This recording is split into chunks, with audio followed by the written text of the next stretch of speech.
தமிழக அரசியல் களம் தற்பொழுது முழுவதும் மாறிவிட்டது.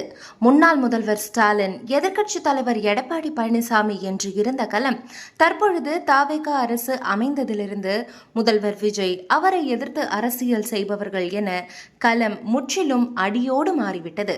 குறிப்பாக கூற வேண்டுமென்றால், இளைஞர்களின் அரசியல் வருகை, இளைஞர்கள் மத்தியில் அரசியல் மீதான புரிதல் அதிகமாகிவிட்டதால் இந்த தேர்தலில் இளைஞர்கள்தான் தேர்தல் முடிவுகளை நிர்ணயித்துள்ளனர். அதேபோல இளைஞர்களின் வாக்குகள் மட்டுமில்லாமல் இளைஞர்களின் எழுச்சியும் இந்த தேர்தல் முடிவுகளை மாற்றியுள்ளது.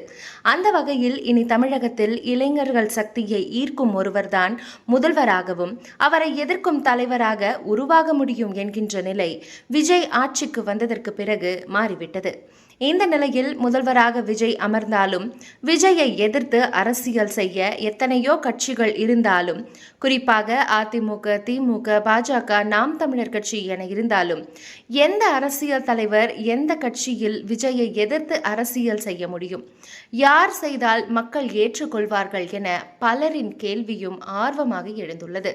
இந்த நிலையில் திமுகவை பொறுத்தவரை முன்னாள் முதல்வர் ஸ்டாலின் அவர்களை விட உதயநிதிதான் விஜயை எதிர்த்து அரசியல் செய்ய சரியாக இருப்பார் என திமுகவினர் முடிவு செய்து தற்பொழுது உதயநிதியை எதிர்க்கட்சி தலைவராக முன்னிறுத்தி வருகின்றனர்.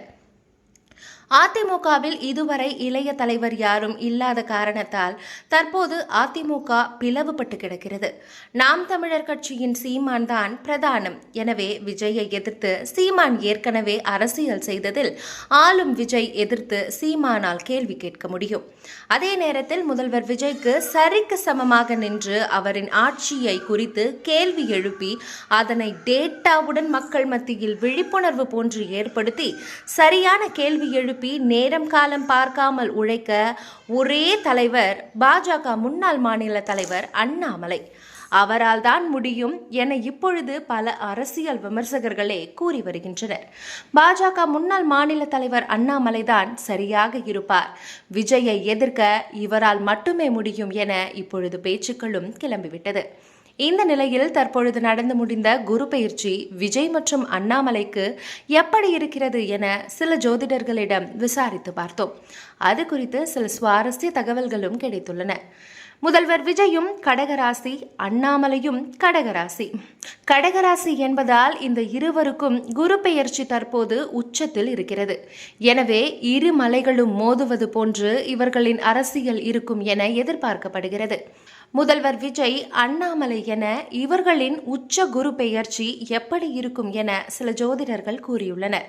உச்ச குருவின் பலத்தால் இருவருடைய பேச்சிற்கும் அதிரடி முடிவுகளுக்கும் மக்கள் மத்தியில் முன்னெப்போதும் இல்லாததை விட அதிக வரவேற்பு கிடைக்கும். அரசியல் களம் இவர்களை நோக்கி சுழலும். குருவின் சுப பார்வையால் டெல்லி மேலிடத்தின் முழு ஆதரவும் நம்பிக்கையும் இருவருக்கும் பல மடங்கு அதிகரிக்கும். தேசிய அரசியலில் மிக முக்கிய பொறுப்புகள் அல்லது பெரிய அங்கீகாரங்கள் தேடி வரும் காலம் இது. இருவருக்கு எதிராக பின்னப்படும் அரசியல் ரீதியான மறைமுக சதிகள், முட்டுக்கட்டைகள் அனைத்தும் இந்த குரு பெயர்ச்சிக்கு பிறகு சுக்குநூறாக உடையும். தொண்டர்கள் மத்தியில் இருவருக்கான செல்வாக்கும் பல மடங்கு உயரும். கட்சியை அடுத்த கட்டத்திற்கு அசுர வேகத்தில் கொண்டு செல்ல புதிய வியூகங்கள் கை கொடுக்கும். இப்படி இருவரும் உச்சகுரு பெயர்ச்சியில் ராசி அமோகமாக இருப்பதால் இருவரின் அரசியலும் தமிழகத்தில் பிரதானமாக இருக்கும் என எதிர்பார்க்கப்படுகிறது. அப்படி இருந்தால் முதல்வர் விஜய்க்கு சரியான எதிரியாகவும் அரசியல் எதிர்க்கட்சி தலைவராகவும் அண்ணாமலை உருவெடுப்பார் எனவும், ஏன் வரும் 2031 தேர்தலில் தமிழகத்தில் அண்ணாமலை மிகப்பெரிய சக்தியாக உருவெடுத்திருப்பார், முதல்வர் விஜய்க்கு சரியான எதிரி அவர்தான் என்பது போன்ற ஆருடங்களும் தெரிவிக்கின்றன. அரசியல் விமர்சனங்களும் சரி, ஜோதிடர்களும் சரி, விஜய்க்கு அண்ணாமலைதான் சரியான போட்டி என்கின்றனர். இது பற்றி உங்களது கருத்துக்களை கமெண்டில் சொல்லுங்க. இது போன்ற இன்ட்ரெஸ்டிங்கான வீடியோக்களை தொடர்ந்து பார்க்க ஸ்கிரீன் டிஎன் சேனலை ஃபாலோ பண்ணுங்க.